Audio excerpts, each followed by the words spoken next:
The scar was 3 inches long, just below her left ear, and it still smelled faintly of the wolfsbane paste she had used to keep it from healing. Ilara pressed her fingers against it as she knelt on the stone floor of the pack house kitchen, scrubbing dried grease from the tiles with a rag that had once been someone's shirt. Her knees ached. The cold of the flagstone had seeped through her threadbare leggings an hour ago, and now her joints felt like rusted hinges. Somewhere above her, in the grand hall, where chandeliers dripped crystal light onto polished oak, the Silvercrest pack was preparing for the arrival of the Alpha King. She was not invited to the preparation. She was invited to make the floors worthy of his boots. The rejection mark on her neck throbbed the way it always did when she was exhausted. She had carved it herself. That was the part no one believed, and the part that was absolutely true. 6 months ago, on the night of her 18th birthday, when every wolf in the Silvercrest pack had gathered in the clearing to witness whether she would finally manifest a wolf, and she had stood there in the center of the circle with moonlight pooling around her bare feet, and felt nothing. No shift, no fur, no golden eyes, just silence and the sound of her own breathing, and then the laughter. It had started with Brenna, the Beta's daughter, a single sharp bark of laughter like a dog surprised by its own sneeze, then the others. 40 wolves laughing. Her uncle Gregor, the pack alpha, had not laughed. He had simply turned his back, which was worse. That night alone, in the narrow cot they kept for her in the storage room behind the kitchen, she had taken a shard of mirror glass and drawn it across the left side of her neck, the place where a mate's claiming bite would go. She had packed the wound with wolfsbane so it would scar instead of heal, because she wanted every wolf who looked at her to understand something clearly. She was not waiting. She was not hoping. She had rejected the possibility before it could reject her. The scar said in the language of wolves, "I am already marked. Do not bother." She had been the pack's kitchen worker since she was 12, when her parents died in the border skirmish with the Thornfall pack, and Uncle Gregor inherited her like a piece of furniture nobody wanted, but felt guilty throwing away. She could not shift. She could not fight. She could barely keep up during the full moon runs, trailing behind on human legs while the others streaked silver through the forest. What she could do was cook, sear venison until the fat rendered into something that tasted like autumn itself, braid bread dough so tight the loaves came out of the oven with a crust that cracked like a gunshot, brew a tea from pine needles, and dried elderflower that could calm even the most agitated wolf after a territory dispute. Nobody thanked her for any of it, but nobody had replaced her either, which she supposed was its own kind of compliment. The door to the kitchen banged open. Brenna walked in, wearing a dress the color of crushed blueberries, her auburn hair twisted into an elaborate knot that must have taken an hour. She was 22 years older than Ilara, and she moved through rooms the way fire moves through dry grass, consuming all the oxygen. "You missed a spot," Brenna said. She pointed at a tile near the doorway with one perfectly manicured nail. Ilara looked. The tile was spotless. She could see her own reflection in it, distorted and pale. "I do not see anything," she said quietly. Brenna smiled. "That is the problem with you, Ilara. You never see anything. You never sense anything. You are basically a furniture that sweats." She leaned against the doorframe, examining her nails. "The Alpha King arrives in 2 hours. My father wants you out of sight. Completely. Not in the kitchen, not in the hallway, not visible from any window. If the king sees you, he will think we keep humans as servants. And that is embarrassing." Ilara wrung out the rag into the bucket. dirty water grey as old dishwater sloshed against the tin sides. Where should I go, the cellar or the woods? I do not care, just be invisible. You are good at that. Brenna left. The click of her heels on the stone receded down the corridor, like a small, precise punishment. Ilara sat back on her heels and pressed both palms flat against the cold floor. She closed her eyes, deep inside her chest, in the place where other wolves felt the electric hum of their animal spirit. She felt something. She had always felt something. Not a wolf exactly. Not the sharp-toothed presence the others described. More like a low vibration, a sound below. Hearing a warmth that sometimes flared when she was afraid or angry, and then subsided before she could understand it. She had learned to ignore it the way you learn to ignore a smoke detector with a dying battery. Persistent, meaningless, annoying. She opened her eyes, picked up the bucket, and carried it toward the cellar stairs. The cellar beneath the Silvercrest pack house smelled of earth-damp stone and the sharp vinegar tang of last autumn's pickling jars. Ilara settled herself on an overturned crate between shelves of preserved beets and venison jerky, pulled her knees to her chest, and listened to the house above her come alive with preparation. Footsteps. Shouting. The scrape of furniture being rearranged. The clink of the good silverware, the set with the wolf head handles that only came out when visiting alphas needed impressing. She could hear Brenna's mother Vera snapping orders at the younger wolves. Candles on every table. Fresh pine boughs over the mantel. The white linens, not the cream. The alpha king of the Blackstone pack was by all accounts terrifying. Ilara had heard the stories the way everyone heard them in whispers and fragments. Kyle Blackstone, youngest alpha king in 3 centuries. He had taken his father's throne at 21 after his father was killed in the Ashwood War, and in the 4 years since he had unified 6 packs under a single banner through a combination of strategic brilliance and the kind of raw, devastating power that made other alphas lower their eyes. His wolf was said to be enormous black as a moonless night, with eyes like molten amber. He had never taken a Luna. Rumor said his wolf refused every female who came near, that the beast inside him was so feral, so barely leashed, that only a true fated mate could calm it. Ilara did not care about any of this. She cared about the fact that her stomach was cramping because she had skipped breakfast to prepare the kitchen, and now she was sitting in a cellar while everyone else ate the roast she had spent 3 hours preparing. She leaned her head back against the stone wall and let her eyes close. The vibration in her chest pulsed once, stronger than usual, like a second heartbeat, trying to synchronize with her first. She pressed her hand against her sternum. "Stop it," she muttered. It stopped. Or rather, it quieted, the way a cat quiets when it hears something you cannot hear yet. Above her, the front doors of the pack house opened.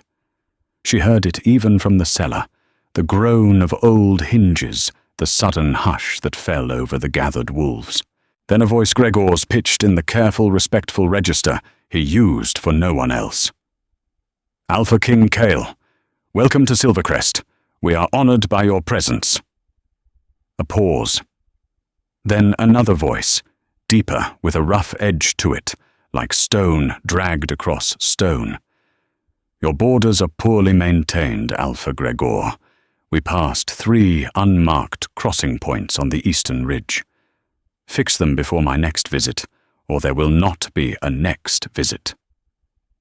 Ilara's eyes opened. Something about that voice.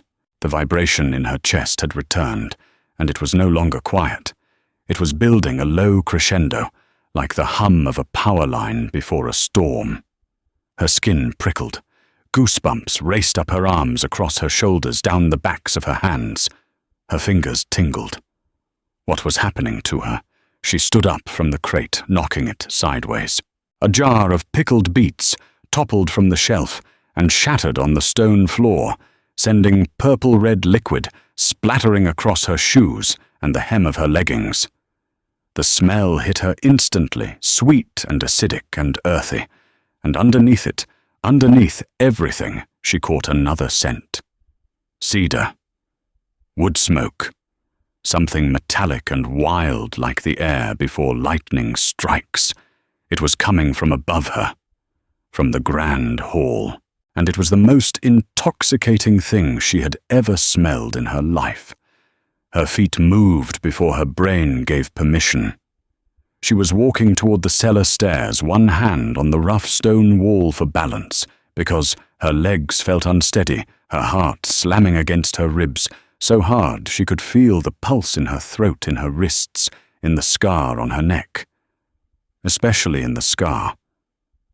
The scar was burning. Not the dull ache she was used to, but a sharp, bright heat, as if the wolfsbane-sealed tissue was being rewritten from the inside. She climbed the stairs. She should not be climbing the stairs. Brenna had told her to be invisible. Gregor wanted her gone. She was covered in beet juice and sweat, and her hair was a mess, and she had no business walking into a room full of pack wolves and visiting royalty. But the scent, the cedar and smoke and electricity, it pulled her like a fishhook in her sternum, and she could no more resist it than she could resist breathing. She pushed open the cellar door. The grand hall of the Silvercrest Pack House was a long rectangular room with timber beams overhead and a stone fireplace large enough to stand in. Pine boughs hung over the mantel, just as Vora had ordered. Candles flickered on every surface, casting warm, jumping shadows. The white linens gleamed, and the room was full of wolves, 40 or more standing in 2 loose rows facing the door. At the center, flanked by 4 guards in black leather, stood the Alpha King. Elara had expected him to be large. She had not expected the sheer mass of him, the way he occupied space, like a structure, rather than a person. He was well over 6 feet, broad-shouldered, with black hair cropped short on the sides, and longer on top, pushed back from a face that was all hard angles. A scar ran diagonally from his right temple to his jaw, old and white, cutting through the stubble on his chin. His eyes were amber. Not metaphorically amber. Actually, literally the color of tree resin held up to sunlight. And they were locked with absolute and total focus on her. The room had gone silent. Not the respectful silence of before. A different silence. The kind that falls when something has gone wrong, and everyone knows it, but no one knows what to do. Elara stood in the cellar doorway, beet juice on her shoes, a smear of purple on her cheek, where she had brushed her hair back with a stained hand. Her thin grey shirt was damp with sweat. Her leggings were torn at one knee. The scar on her neck was fully visible, 3 inches of twisted pale tissue that caught the candlelight. The Alpha King inhaled. She watched his chest expand, watched his nostrils flare, watched something shift behind his amber eyes, a tectonic movement, like watching the surface of a lake just before something enormous rises from the deep. His jaw tightened. His hands, which had been loose at his sides, curled into fists. The guards behind him exchanged a glance. "Mate," he said. He said it quietly, but his voice carried the way thunder carries, not because it is loud, but because the air itself vibrates with it. Every wolf in the room heard it. Every wolf in the room went rigid. Gregor stepped forward. "Alpha King, that is just... She is nobody. She is not even a real wolf. She cannot shift. She is the omega of our pack. She is..." Kael's gaze did not leave Elara, but something changed in it. The amber darkened, the pupils expanded, and when he spoke again, his voice had dropped into a register that was no longer entirely human. If you say one more word about her, I will tear out your tongue and feed it to your own wolves." The words were conversational, almost gentle. That was what made them terrifying. Gregor's mouth closed. Kyle moved. It was not a walk. It was a controlled advance, each step deliberate, the way a predator moves when it has already decided what happens next. The wolves in his path parted. They did not step aside so much as their bodies simply moved instinct, overriding thought the way smaller animals clear the path of something apex. He stopped 2 feet from Ilara. Up close, the cedar and smoke scent was overwhelming. She could feel the heat radiating off his body, furnace warm, and the vibration in her chest was no longer a hum. It was a roar. Silent, massive, shaking her from the inside. He looked at the scar on her neck. His eyes traced it, the starting point below her ear. The ragged line, the place where it ended, just above her collarbone. His expression did something complicated. Not anger, though anger was there. Not pity. Something older and more dangerous. "Who did this to you?" he asked. She looked up at him. He was a full foot taller than her, and this close, she could see the faint network of older scars on his hands, battle scars, and the dark stubble on his jaw, and the way a muscle in his cheek was twitching as if he were holding back something immense. "I did it to myself," she said. Silence. His eyes searched her face, not scanning, but reading the way you read a page of something you already care about. "Why?" he asked. "Because I didn't want to wait for someone else to reject me, so I did it first." Something broke in his expression then. Not visibly, but she saw it, a fracture in the control, a flash of something raw and furious and unbearably tender. And then it was gone, sealed over by the hard mask of a king who had learned early that showing feeling was showing weakness. He turned to face Gregor. The Alpha of Silvercrest was standing with his shoulders drawn up around his ears, his face the color of curdled milk. "This woman is my mate," Kyle said. His voice was quiet and absolute, the way a judge's voice is absolute. "She will leave with me tonight. If I learn that she has been mistreated under your roof, and I already suspect that she has, then the treaty between Silvercrest and Blackstone is void, and what follows will be unpleasant for you." "She's free to go," Gregor said quickly. Too quickly. She has always been free to go. Has she? Kyle looked back at Ilara. The hardness in his expression softened by a single degree, just enough for her to see the question underneath it. "Will you come with me?" Ilara's hands were shaking. The vibration in her chest was so loud now, she was half surprised no one else could hear it. Every wolf in the room was staring at her. Brenna, whose blueberry-colored dress suddenly looked absurd. Vera, whose mouth hung open. The younger wolves who had spent years pretending she did not exist, now staring as if she had materialized from nothing. She looked at Kyle Blackstone, the Alpha King, the most powerful wolf alive, who had just called her mate in front of everyone, who had threatened to rip out her uncle's tongue for disrespecting her, who was looking at her with amber eyes that held somewhere deep beneath the authority and the predatory stillness a loneliness that matched her own. "I do not even know you," she whispered. "You will," he said. He offered his hand, not grabbed, not seized, not pulled. Offered. Palm-up fingers open the way you offer something to a wild animal that has been hurt too many times. She took it. His fingers closed around hers, warm and rough and careful. She felt the mate bond snap into place, like a cable pulled taut, humming with a current that ran from her fingertips up her arm and into the center of her chest, where that nameless vibration had lived for 18 years. It was not nameless anymore. It was recognition. "Come," he said, and she followed the Alpha King out of the only home she had ever known, carrying nothing, leaving everything beet juice still staining her shoes. The Blackstone convoy consisted of 6 black vehicles, sleek and modern, parked in the gravel drive outside the pack house. Kyle led her to the second vehicle, a large SUV with tinted windows, and opened the rear door himself. His guards followed at a distance, faces carefully neutral. Elara climbed in.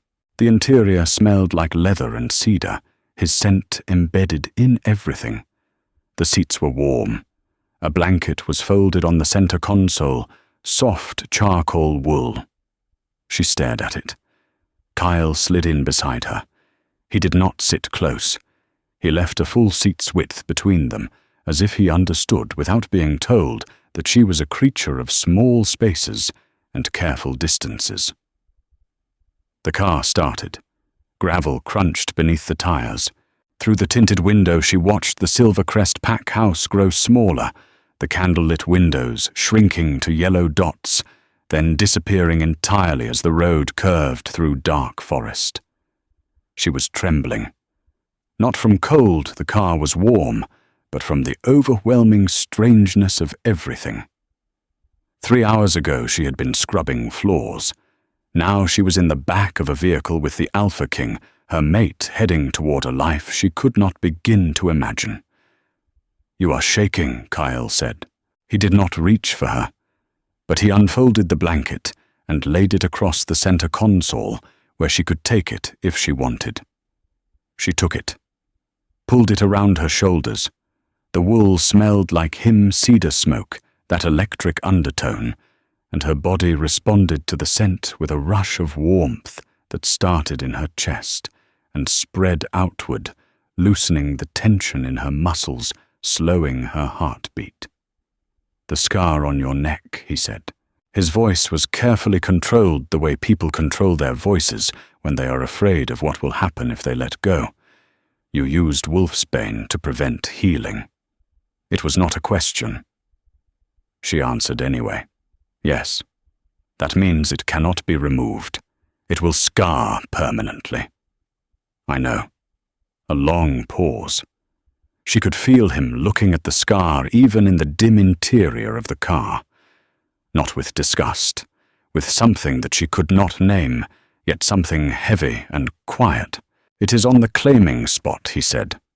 "I know that too. Did you know when you did it that you were sealing that skin? That any mate who tried to claim you would have to bite through scar tissue?" She looked at him for the first time since they had gotten in the car. His amber eyes were steady, but the muscle in his cheek was twitching again. "That was the point," she said. "I was making sure no one would want to." He held her gaze. Then he said very quietly, "I want to." The word sat in the air between them, simple and enormous. She did not know what to say. She turned back to the window and watched the dark trees slide past, and neither of them spoke again for a long time, which was strangely comfortable. The Blackstone territory announced itself before any sign or border marker did.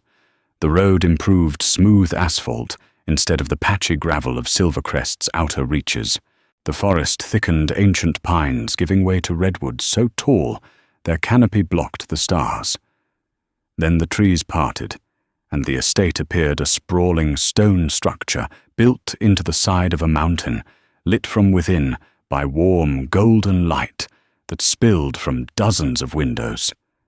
It was not a house. It was a fortress that had learned over centuries to be beautiful. Kyle led her inside through a side entrance, bypassing the main hall, where she could hear voices and activity. They walked through corridors lined with dark wood and stone, past tapestries depicting wolves in various poses of hunt and ceremony. He walked ahead of her, but slowly adjusting his natural pace to hers, and she noticed this, filed it away in the growing catalogue of things about him that did not match the stories. He stopped in front of a heavy oak door. "This is your room," he said. "Mine is at the end of the hall. You will not be disturbed. There is food inside and clean clothes. A healer will come in the morning to check on you." He paused as if he wanted to say something else. Then he simply nodded and turned to go. "Kyle," she said. His name felt strange in her mouth, intimate in a way she had not intended. He stopped, turned back. "Why did you threaten my uncle?" she asked. "Because he let you carve up your own neck, rather than making you feel like you belonged somewhere." His voice was flat factual. "That is not an alpha. That is a landlord." He left. She went inside. The room was larger than the entire storage closet she had slept in at Silvercrest. A bed with actual pillows, more than one. A window overlooking a courtyard where moonlight silvered the stone.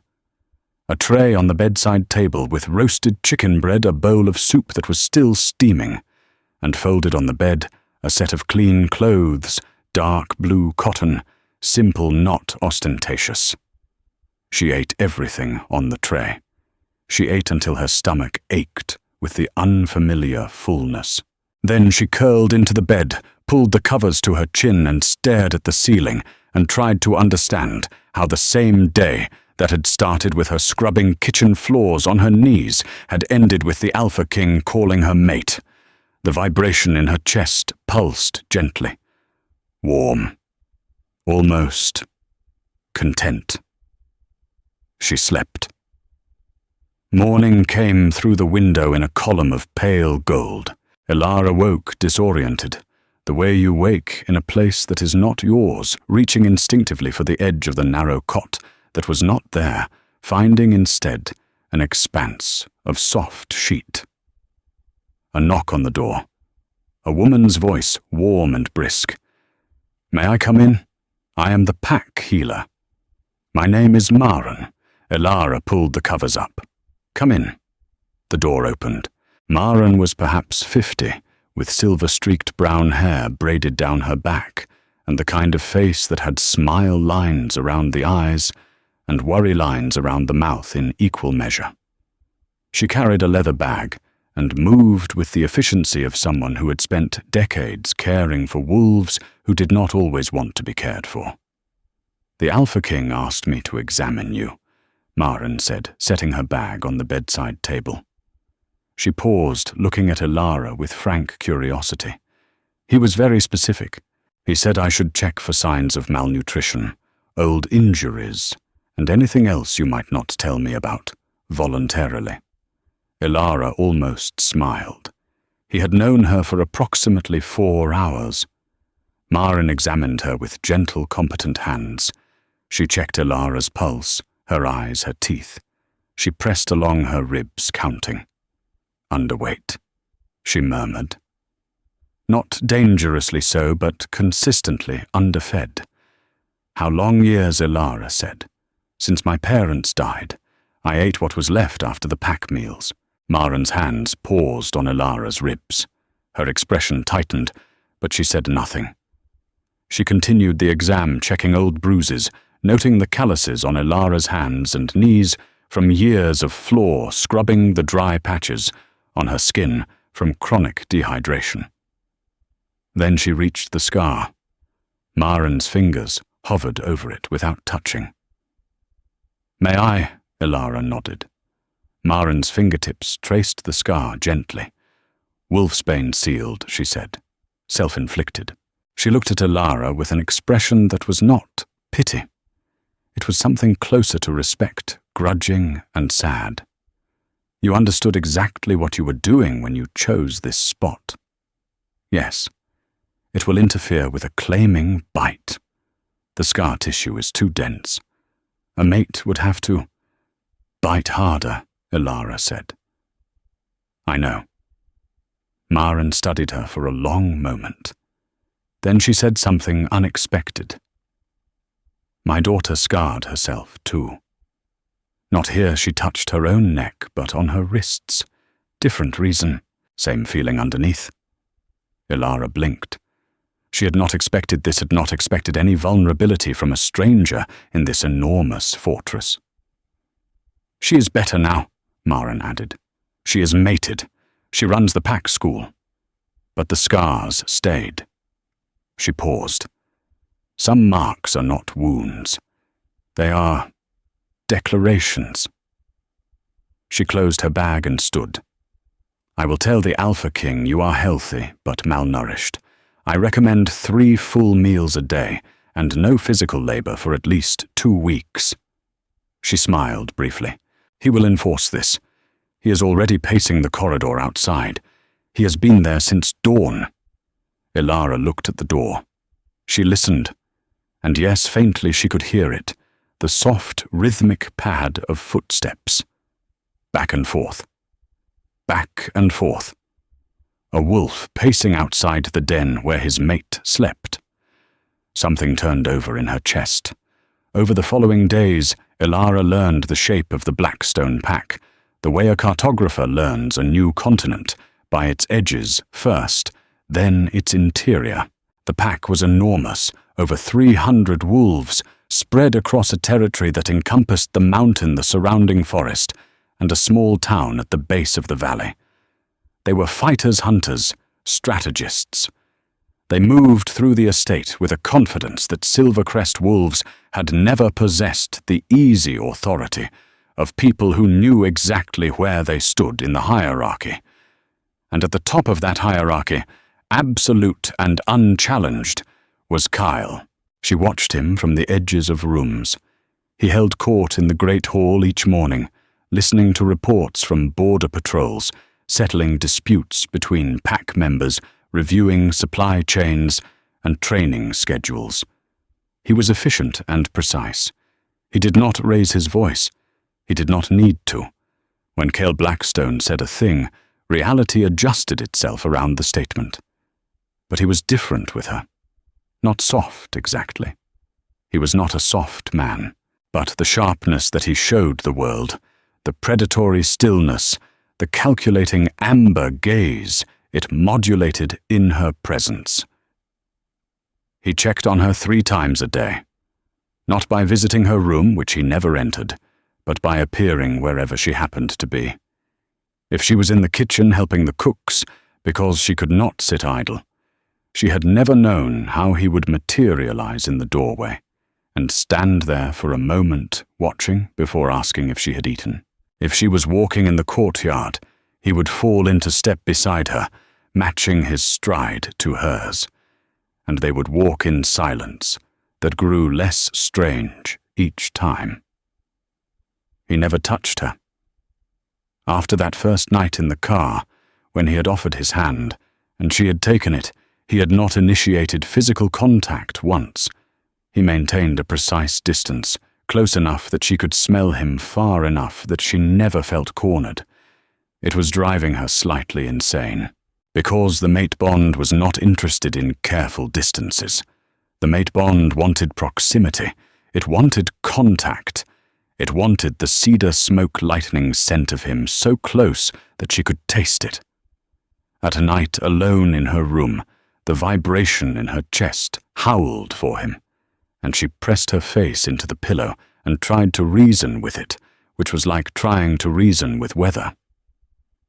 On the 4th day, she found him in the training yard. He was shirtless, sparring with his head warrior, a scarred man named Declan, and the sight of him hit her like a physical blow. His body was a topography of muscle and scar tissue, a warrior's body built not for beauty, but for function, though it achieved beauty as a side effect. The scar on his face was the most visible, but there were others, a raised line across his left shoulder, a cluster of old puncture marks on his ribs, the silver trace of something that had once been very bad on his lower back. He threw Declan to the ground with a controlled violence that made the packed dirt shake under Ilara's feet. Then he looked up and saw her. She watched the shift happen. The predator went still. The amber eyes warmed by a fraction. His breathing, which had been even and controlled despite the exertion, stuttered once. Ilara, he said. Just her name.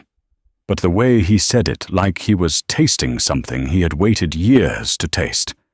Teach me, she said. He blinked. What to fight? I cannot shift. I cannot outrun anything. If someone comes for me, I should know how to survive long enough for you to arrive, or long enough to handle it myself. She watched him process this, watched the possessive instinct, the part of him that wanted to say, "No one will ever come for you, because I will kill them first," collide with something else, something that recognized her need to not be helpless. "Tomorrow," he said. "Dawn. Wear something you can move in." She almost smiled. The vibration in her chest purred. The training started the next morning and did not stop. Kyle was a patient teacher, which surprised her. He broke movements down into components, showed her how leverage mattered more than strength, how to use an attacker's momentum against them. He taught her to strike at vulnerable points, the throat, the inside of the knee, the soft space below the sternum.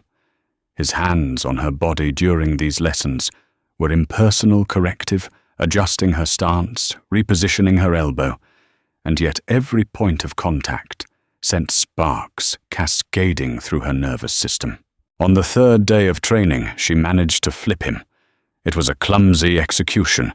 She hooked her leg behind his knee while he was demonstrating a block and threw her weight sideways, and he probably let it happen, but when he hit the ground and she stood over him with her chest heaving, his amber eyes looked up at her with an expression so openly delighted that she forgot to breathe.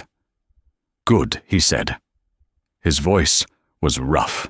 He did not get up immediately, just lay there looking at her, with something that had evolved past admiration into territory she was not ready to name.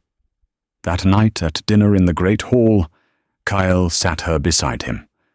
Not at the foot of the table where visitors and omegas were placed, at his right hand in the Luna's seat. The hall went quiet. 300 wolves stared at the wolfless girl from a minor pack, sitting in the most powerful seat in the territory. Some looked curious, some looked confused. Some and Ilara noted their faces with the careful attention of someone who had learned early to track threat, looked hostile. Kyle said nothing. He simply ate. And because the Alpha King was treating her presence in that chair as the most natural thing in the world, the pack adjusted the way the pack always adjusted around him. But not everyone adjusted quietly. His name was Soren, beta of the Blackstone pack, Kyle's second in command, and a wolf who had served Kyle's father before him. He was in his 40s, lean and sharp-featured, with grey eyes that missed nothing, and a mouth that smiled too easily for the calculations happening behind it. He approached Ilara the next morning in the kitchen, where she was teaching the pack's cook how to braid bread.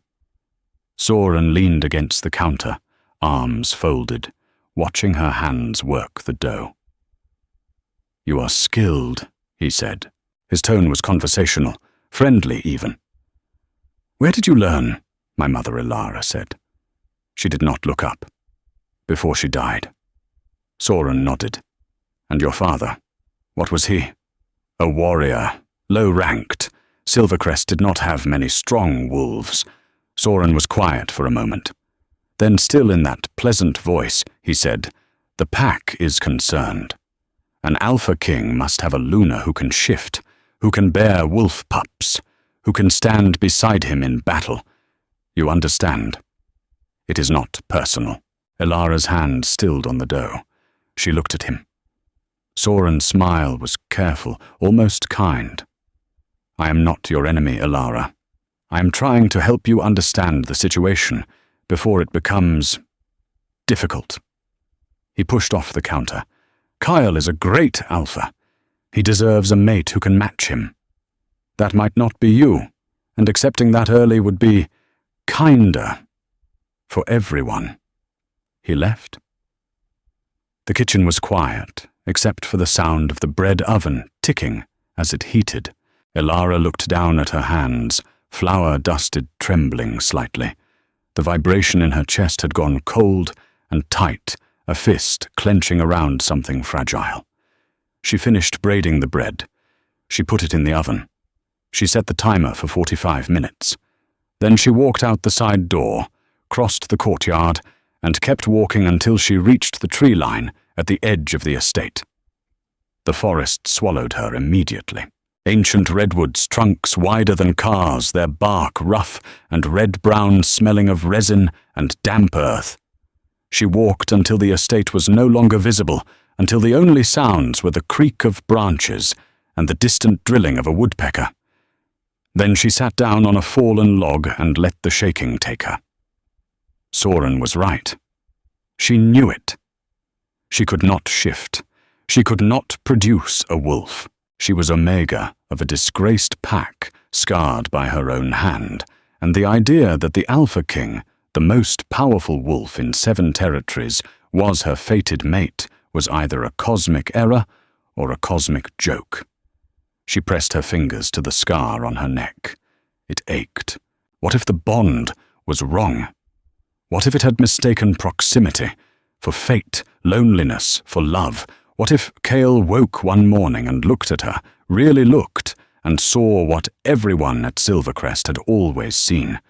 A broken girl with no wolf, no power, and no place. She was so deep in this spiral that she did not hear the footsteps until they were very close. Elara, you left the estate without an escort. She looked up. Kyle stood among the redwoods, still in the training clothes he had been wearing when she left, as if he had tracked her directly from the yard. His expression was controlled, but his eyes were not. The amber was molten. I needed air, she said. You needed to run. There is a difference. He stepped closer, then stopped maintaining that precise distance he always maintained. What did Soren say to you? She stared at him. How did you? I know my beta. He has been making discontented noises since I brought you home. I assumed he would approach you eventually. He would frame it as concern. He would be reasonable and measured and kind, and he would make you feel exactly the way you feel right now. The accuracy of this was so complete that Elara felt briefly irrationally angry at Kyle for knowing, at Soren for being predictable, at herself for being predictable too. He is not wrong, she said. Her voice was flat. I cannot shift. I am not a Luna. I am a kitchen worker with a self-inflicted scar and no wolf. Kyle was quiet for a long time. A blue jay screamed somewhere in the canopy above them. The sound of the woodpecker continued methodical and persistent. Then he said, My wolf has been feral since I was 21.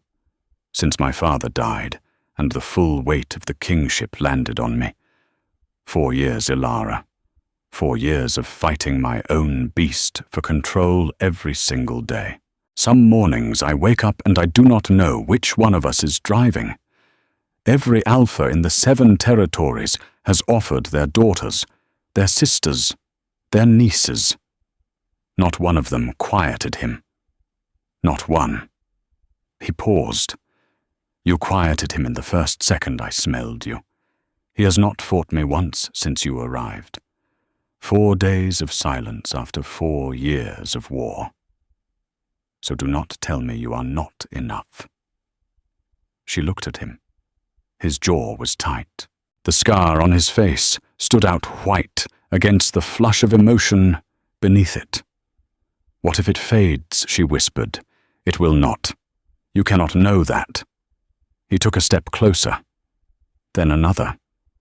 The distance he had been maintaining collapsed.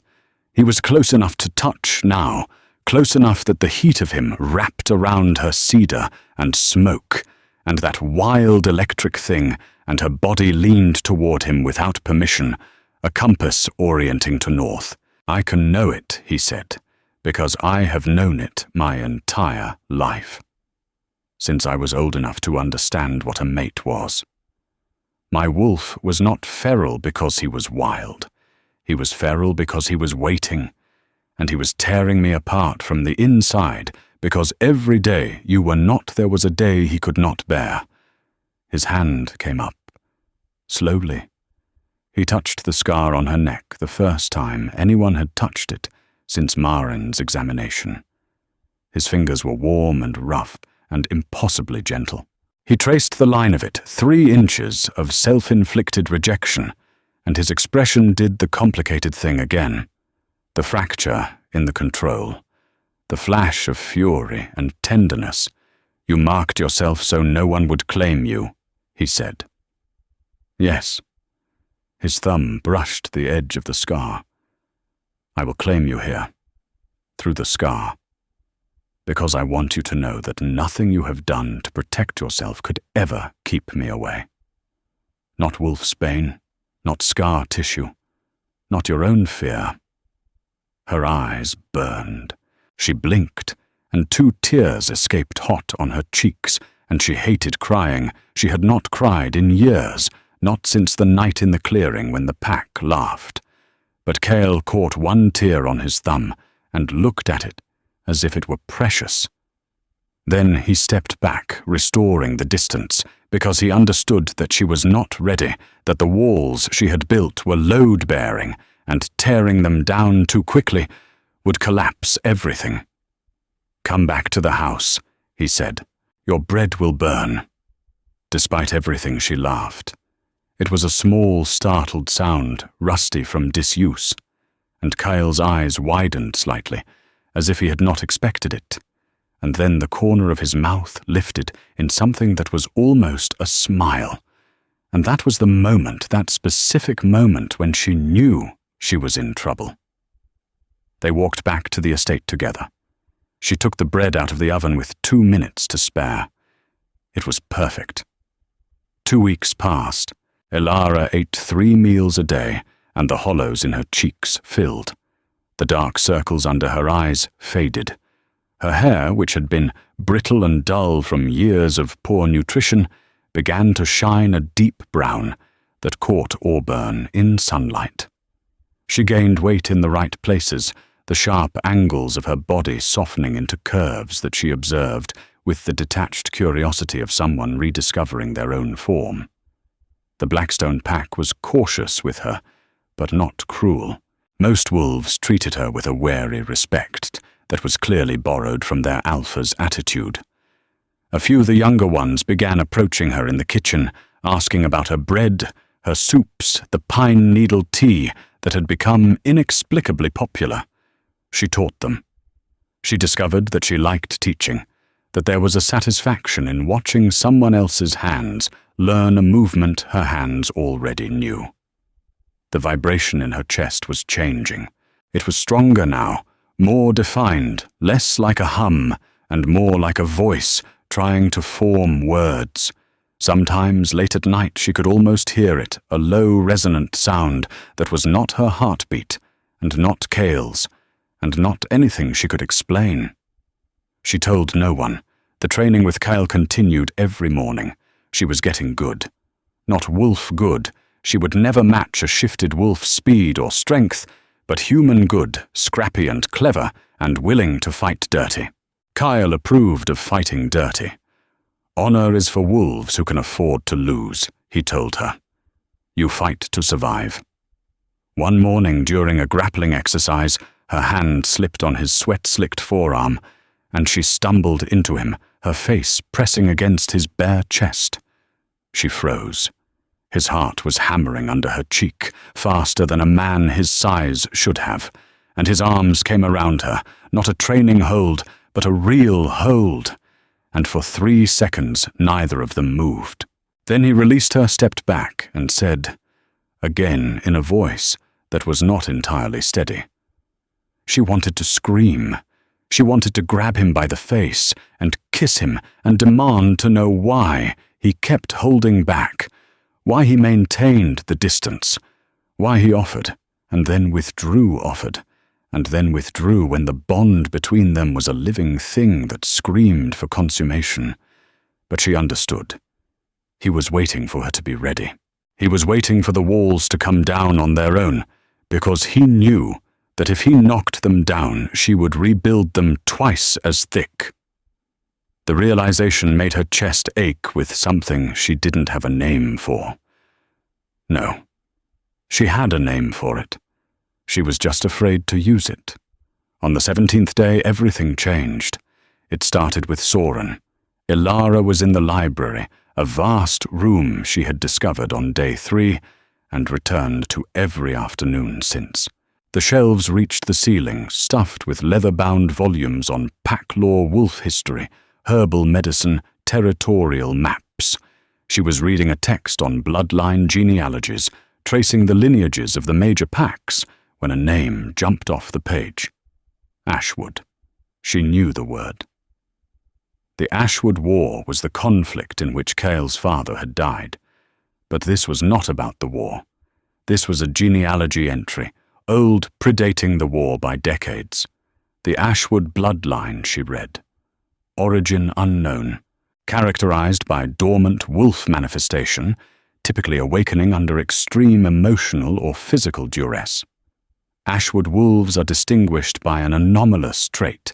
Their wolf does not manifest as a separate spiritual entity, but instead integrates directly with the host, rendering standard shift impossible, while granting abilities that exceed those of conventional alpha wolves. Documented abilities include accelerated healing of others, empathic projection, and in rare cases, the capacity to neutralize feral wolf states through proximity alone. Ilara read the passage 3 times. Then she read it a 4th time, her fingers trembling on the page. Dormant wolf manifestation. No standard shift. Abilities that exceed conventional alphas. Neutralize feral wolf states through proximity. The vibration in her chest was so loud now that it was shaking her hands. She turned the page. The genealogy continued. The Ashwood line, it said, was believed to have been extinguished during the purge of the Silver Moon, when the ruling packs destroyed the Ashwood clan for fear of their abilities. However, survivors were rumored to have integrated into minor packs under assumed names. Minor packs, like Silvercrest.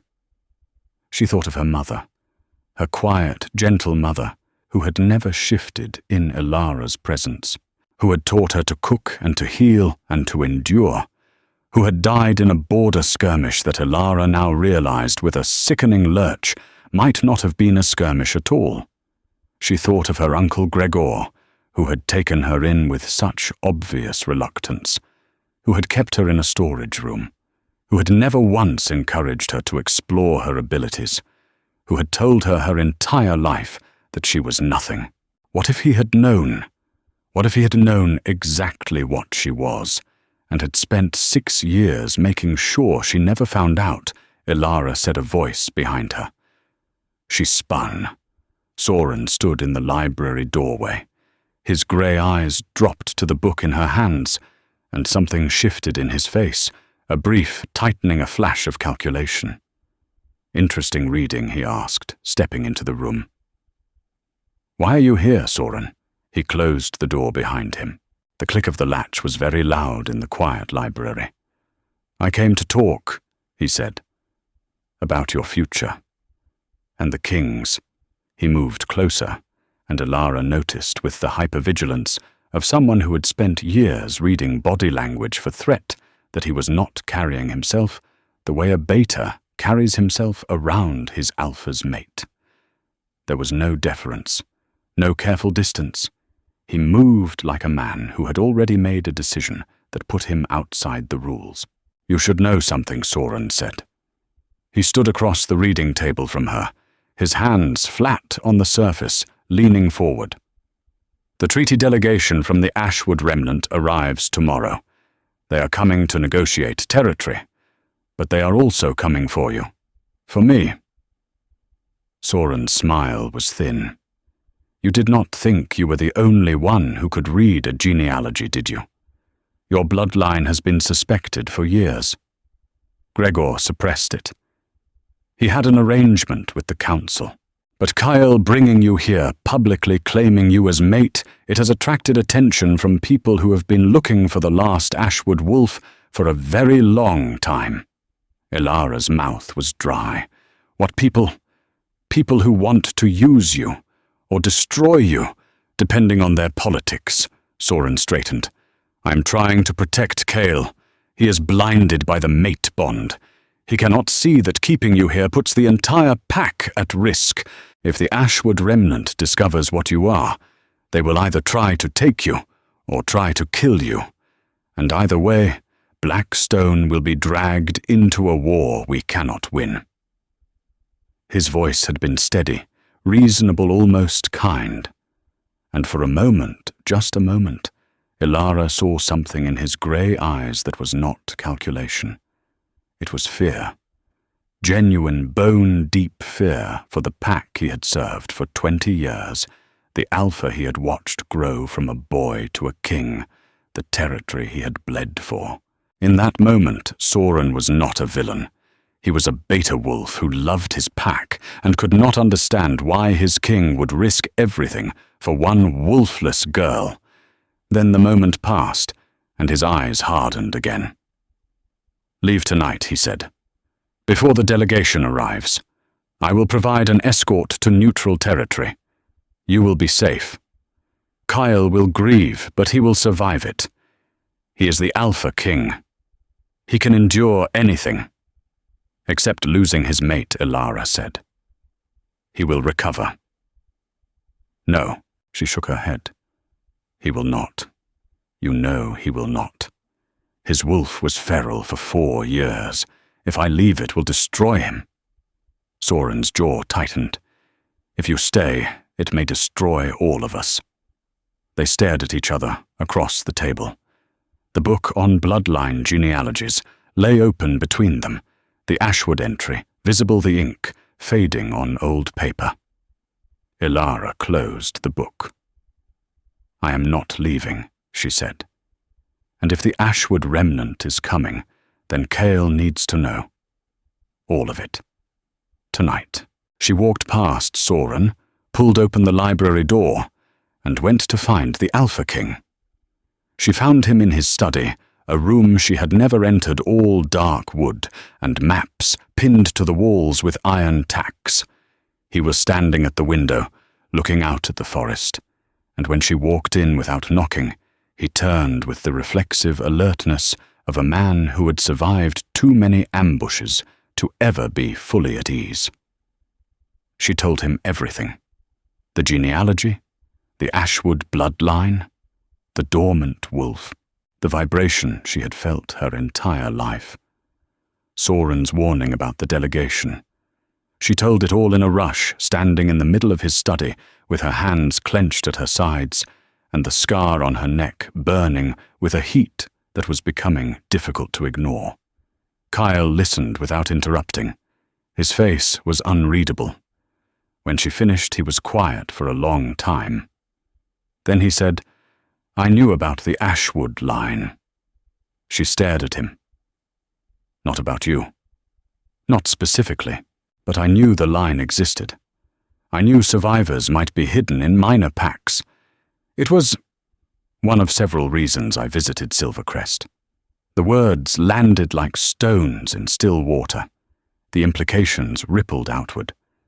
You came looking for an Ashwood wolf, she said slowly. I came to assess Silvercrest's border security. The Ashwood possibility was a secondary consideration. His amber eyes met hers. Finding you was not part of any plan. The mate bond is not something I orchestrated. You understand that. She did. She could feel the truth of it through the bond itself, which carried emotion as clearly as sound carries through water. There was no deception in him, only a deep, complicated honesty. The Ashwood delegation, she said. What do they want? To reclaim their bloodline, build a new pack around it. If you are what I think you are, you would be valuable to them, politically, genetically. They would want to... He stopped. His jaw worked. Mate me to one of their own, she finished. The amber in his eyes went dark, molten gold to burning bronze. His wolf, the beast that had been silent for 17 days, stirred behind his gaze. That will not happen, he said. His voice was quiet and absolute in the way that meant he was one breath away from losing control. "I know," she said. He looked at her, really looked the way he had looked at her that first night in the grand hall, reading her like a page of something he already cared about. "You are not afraid," he said. "I am terrified. You do not look terrified. I have had a lot of practice." He crossed the room in 3 strides, and suddenly the distance was gone, all of it, and he was standing so close she could feel his breath on her forehead, and the cedar smoke lightning scent of him was everywhere, and the vibration in her chest was screaming. "I will protect you," he said. "Not because you are Ashwood. Not because you are some weapon or political asset. Because you are mine. And I will tear apart anyone who tries to take you from me with my bare hands, if I have to." She looked up at him. His face was inches from hers. The scar on his cheek was close enough to touch. "What if I can protect myself?" she asked. "Then I will stand behind you while you do it. And I will be very proud and very uncomfortable about it." She laughed again, that small, rusty sound, and this time he caught it. His mouth came down on hers before the laugh had finished, and the kiss was not gentle. It was fierce and thorough and tasted like everything she had been afraid to want, and the mate bond detonated between them like a supernova, and the vibration in her chest became a sound, an actual sound, a low, resonant hum that she felt in her teeth and her bones and the soles of her feet. Kyle pulled back. His eyes were wide. "What was that?" he breathed. She looked down at her hands. They were glowing, faintly, barely visible, a soft golden light emanating from her skin like sunlight filtered through honey. "I think," she said slowly, "that is my wolf." The delegation arrived the next morning. There were 12 of them. They came in 3 black vehicles, and they moved like a military unit, tight formation eyes, scanning, posture rigid. Their leader was a woman named Yara, tall and angular, with hair the color of iron filings, and a face that looked like it had been carved from something harder than bone. She was an alpha. Not a king, but an alpha nonetheless, and her presence pushed against the Blackstone wolves' territorial instincts like a hand pressing on a bruise. Kyle met them in the great hall. He sat in the alpha's chair, a massive thing of carved oak and black iron, and Elara stood at his right hand. She was wearing the clothes Maren had brought her that morning, dark blue dress fitted simple, her hair pulled back to fully expose the scar on her neck. This had been deliberate. She wanted them to see it. The delegation's eyes found the scar immediately. 12 pairs of eyes fixed on that 3-inch line of damaged tissue, reading it, decoding it. Yara's gaze was the most intense. She studied the scar, then studied Elara's face, then turned to Kale with an expression that was carefully controlled. "Alpha King," she said. Her voice was low and precise, the voice of a woman who measured every word. "We appreciate your willingness to meet. Our proposal is simple. We seek alliance with Blackstone. Trade routes, mutual defense, shared training grounds. Standard territorial treaty." And Kyle said. Yara's mouth tightened. "And we have reason to believe that the woman standing beside you carries Ashwood blood. If this is true, she is of significant interest to our people. We would request the opportunity to verify." "Verify," Kale repeated. "A bloodline test, supervised by your healer and ours. Non-invasive. A simple confirmation." The hall was silent. 300 Blackstone wolves lined the walls watching. Soren stood behind Kyle's chair, his face carefully blank. Kyle looked at Elara. "Not a command, a question." She stepped forward. "I will take the test," she said. "Under one condition. Whatever the result, I remain here. I am the Alpha King's mate. That is not negotiable." Yara's expression flickered. She had expected resistance. She had not expected terms. "And if you are Ashwood," Yara asked, "then I am Ashwood and Blackstone both. I will not be used as a bargaining chip or a breeding stock. I will not be traded. I will not be quietly moved to a neutral territory for my own protection." She looked at Yara steadily. "I spent 18 years being told what I was not. I am done being defined by absence." Yara studied her for a long moment.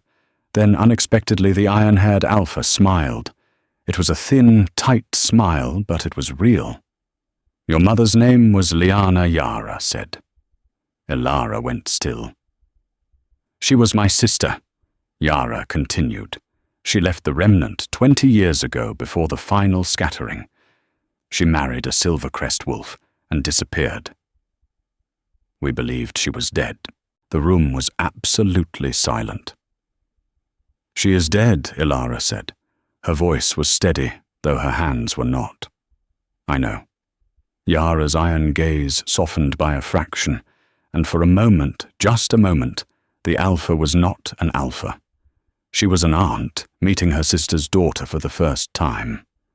"We learned of her death 5 years ago. We have been searching for you since." "Then you were not looking very hard," Elara said, "because I was scrubbing floors in a pack-house kitchen the entire time." Yara flinched. It was slight, barely visible, but it was there. A flash of something that might have been shame. "You are right," she said. "We were not looking hard enough. That is something I will have to live with." The bloodline test happened that afternoon.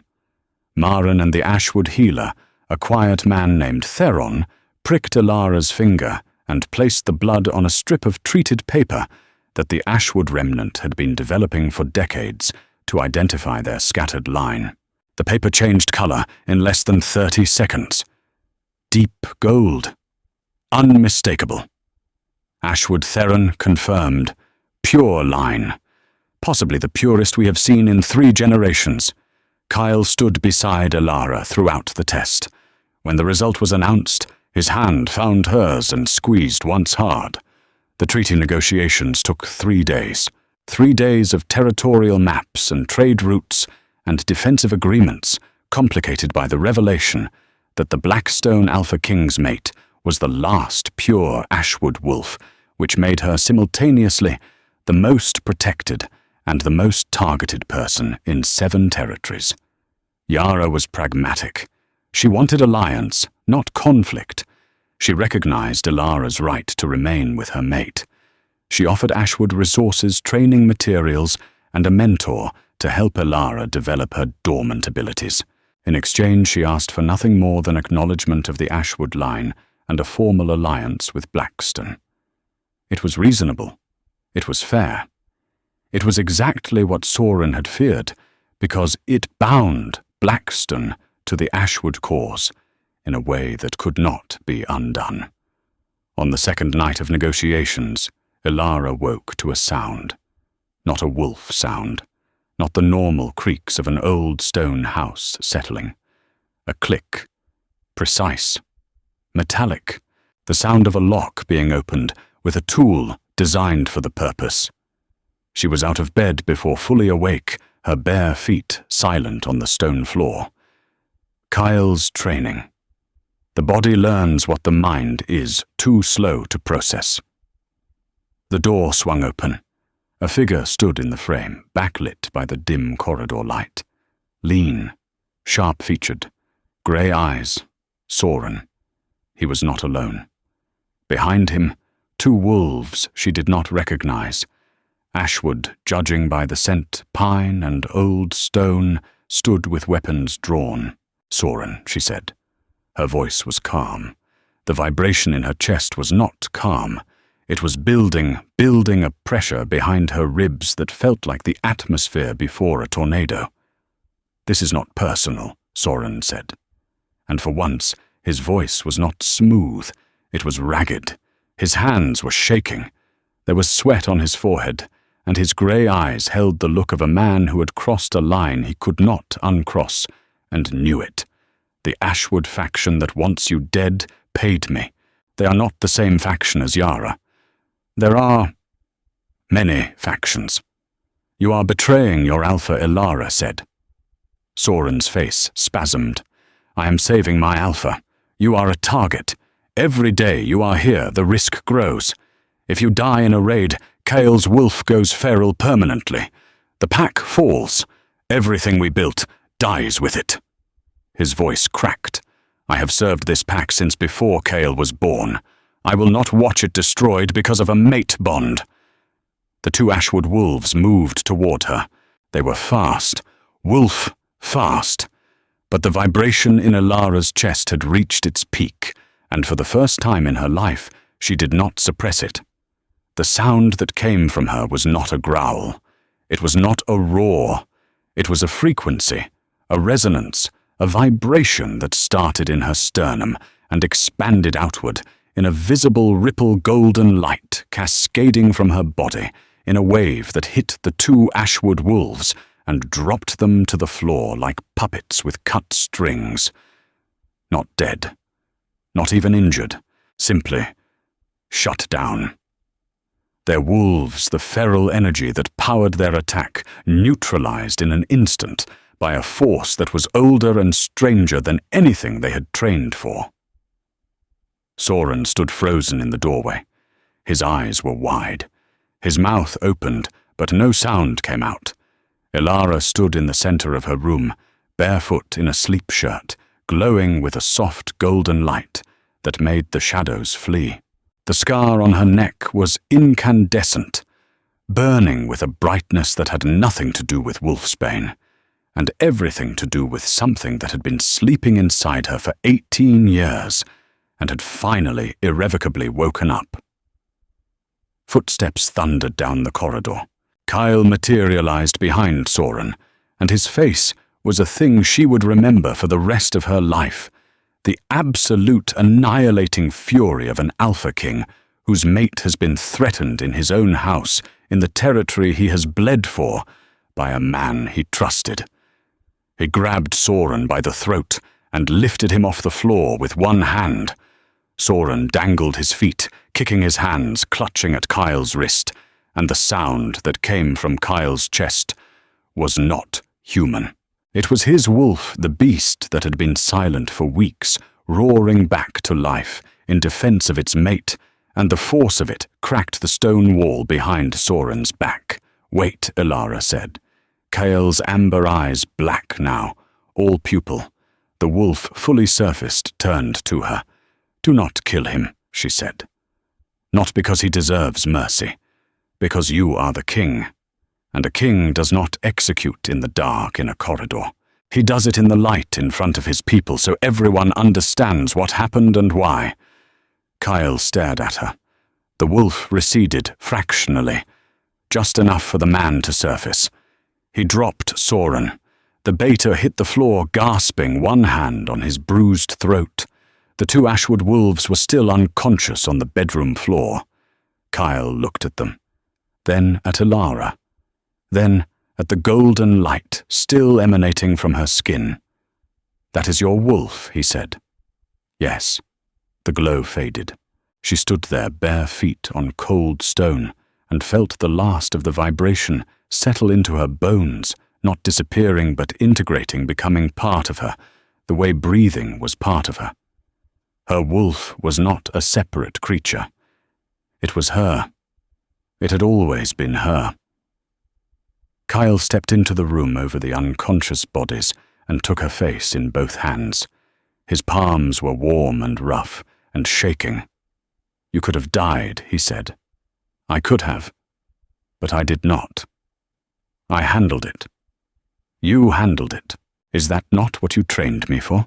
He kissed her forehead, pressed his lips there, and held them eyes closed, breathing her in.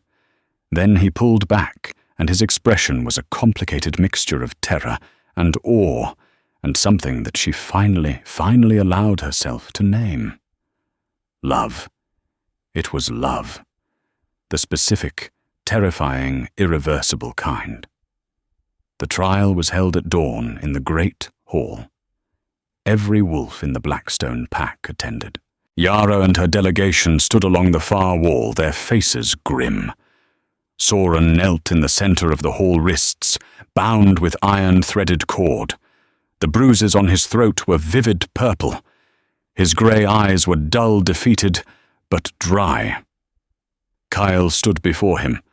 The Alpha King in full authority was not the same man who taught Elara to fight in the training yard, who walked with her in the forest, who kissed her with shaking hands. This Kyle was carved from the same stone as the fortress around them. Immovable. Final. Soren, he said, you conspired with enemies of this pack to abduct my mate. You violated your oath as Beta. You endangered the life of your Alpha's mate in the heart of our territory. Soren looked up. I did what I believed would protect the pack, he said. His voice was hoarse but steady. You believed wrong? Perhaps. Soren's jaw tightened. But ask yourself this, Kyle. In 20 years, when you write the history of this pack, will you remember the Beta who tried to keep you alive? Or will you only remember the traitor? Kyle was silent for a long moment. Then he said, I will remember both. Because they were the same man. And that is the tragedy. Soren closed his eyes. When he opened them, they were bright with something that might have been tears, or might have been relief. The sentence was exile, not death. Elara had asked for this privately the night before, and Kale had argued, and she had held his gaze and said, he was afraid for you. That does not excuse what he did, but it explains it. And I think the difference matters. Soren was escorted from the territory that morning by 6 guards. He did not look back. But as he passed Elara, who stood at the hall entrance, he paused, just for a breath. You will be a good Luna, he said, quietly, almost to himself. And then he was gone. The 2 Ashwood wolves who had accompanied Soren were identified as members of a splinter faction opposed to Yara's leadership. Yara dealt with them with the cold efficiency of an alpha cleaning house. They were stripped of pack status and transferred to a detention territory. The alliance between Blackstone and Ashwood held. 3 days later, Kyle asked her. He did not ask in the great hall or in front of the pack or during a ceremony. He asked in the kitchen at 3 a.m, while she was baking bread, because she could not sleep, and baking was the thing she did when her mind would not quiet. Marry me, he said. He was leaning in the doorway, wearing a t-shirt and sleep pants. His hair disheveled, his amber eyes soft with something she was still getting used to seeing directed at her. She looked at him. Flour on her hands. Dough rising under a towel on the counter. The kitchen warm and yeasty and quiet. Is that a question or a command? She asked. That depends on your answer. She smiled. It was not the small, rusty smile from the forest. It was full, reaching her eyes, transforming her face.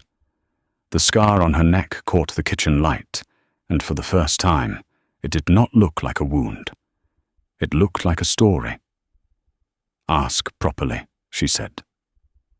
He crossed the room, took her flour-dusted hand, and went to one knee on the kitchen tile. The Alpha King of the Blackstone Pack, the most powerful wolf in 7 territories, kneeling on a kitchen floor at 3 a.m.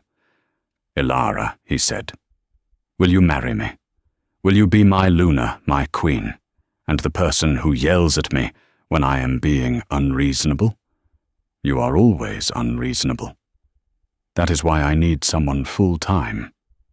She pulled him up by the hand and kissed him, tasting cedar and warmth and future, and the mate bond sang between them like a struck bell. Yes, she said, against his mouth. The wedding was held on the first full moon of the following month in the great hall of the Blackstone estate. The room was lit with candles and lined with pine boughs that filled the air with sharp green fragrance. Every member of the Blackstone pack attended. Yara and a small Ashwood contingent stood at the north wall witnesses to the union that bound their two lines. Elara wore a dress of deep midnight blue, not white, because she had told Maren that white felt like pretending to be something she was not, and midnight blue felt like a sky she could actually inhabit. Her hair was down, falling past her shoulders, and the scar on her neck was uncovered. Visible. Deliberate. She walked down the aisle alone. No one gave her away because no one had ever possessed her to give. Kyle waited at the altar. He was wearing black because he always wore black, and his amber eyes tracked her approach with an intensity that made the air between them feel compressed, pressurized, ready to ignite. The ceremony was the old way. Wolf tradition. No priest, no officiant. Just the alpha and his mate standing before the pack, speaking their bond aloud. Kyle took her hands. His voice carried through the silent hall. I claim you, Elara. Not because you are Ashwood. Not because your power calms my wolf. Not because fate or bond or destiny chose you. I claim you because you carved a rejection into your own skin rather than let the world hurt you first. And I have never in my life met anyone braver or more stubborn, and I want to spend every day of my existence being aggravated and awed by you in equal measure. She heard Maren somewhere in the crowd make a sound that was either a laugh or a sob. Elara squeezed his hands. I accept your claim, she said, and I claim you in return. Because you paced outside my door for 17 days, waiting for me to be ready. Because you taught me to fight, and then stood back and let me. Because you kneel on kitchen floors at 3 a.m, and you are terrible at being romantic, and you are the best man I have ever known. Kyle's eyes glistened. He blinked once hard, and she saw the Alpha King swallow emotion like a man swallowing glass, and she loved him so fiercely in that moment that her vision blurred. Then came the mark. He leaned forward. His mouth found her neck, the left side, the scar 3 inches of wolfsbane-sealed tissue that she had carved into herself in a cold storage room 6 months ago. She felt his lips on the damaged skin, gentle at first, tracing the line of it the way his fingers had traced it in the forest. He was memorizing it, honoring it. Then he bit. The pain was sharp and brief like a door opening. His teeth broke through the scar tissue, through the wolfsbane seal, through 18 years of self-protection and fear and loneliness, and in the space between the pain and what followed, Elara felt her wolf rise. Not shift. Rise. The golden light bloomed from her skin, starting at the bite, and radiating outward, washing over both of them, over the altar, over the first row of watching wolves. The vibration that had lived in her chest since childhood expanded into a sound, a resonance, a frequency that every wolf in the room felt in their bones. It was not dominance. It was not power. It was presence. The announcement of something that had been hidden and was hidden no more. Kyle raised his head. His mouth was marked with her blood. His amber eyes blazed, and on her neck, where the self-inflicted scar had been, there was now a claiming mark, his teeth prints overlaying her scar-old wound and new bond fused into a single permanent truth. The hall erupted. 300 wolves howled the sound, rising through the timber beams and stone walls and out into the night sky. Yara's delegation joined them, the Ashwood howl, mixing with the Blackstone in a harmony that had not been heard in a generation. Elara looked out at the hall, at the wolves who had been strangers a month ago and were now her pack, at Maren, who was openly crying, at Declan, the head warrior, who was howling with his head thrown back and his battle scars catching candlelight, at Yara, her aunt, whose iron face had cracked into something that was almost tenderness. Then she looked at Kyle, her mate, her king, who was looking at her with an expression that contained everything: the feral years, the silent wolf, the pacing corridor, the kitchen floor proposal, all of it distilled into a single amber gaze. "Mine," he said.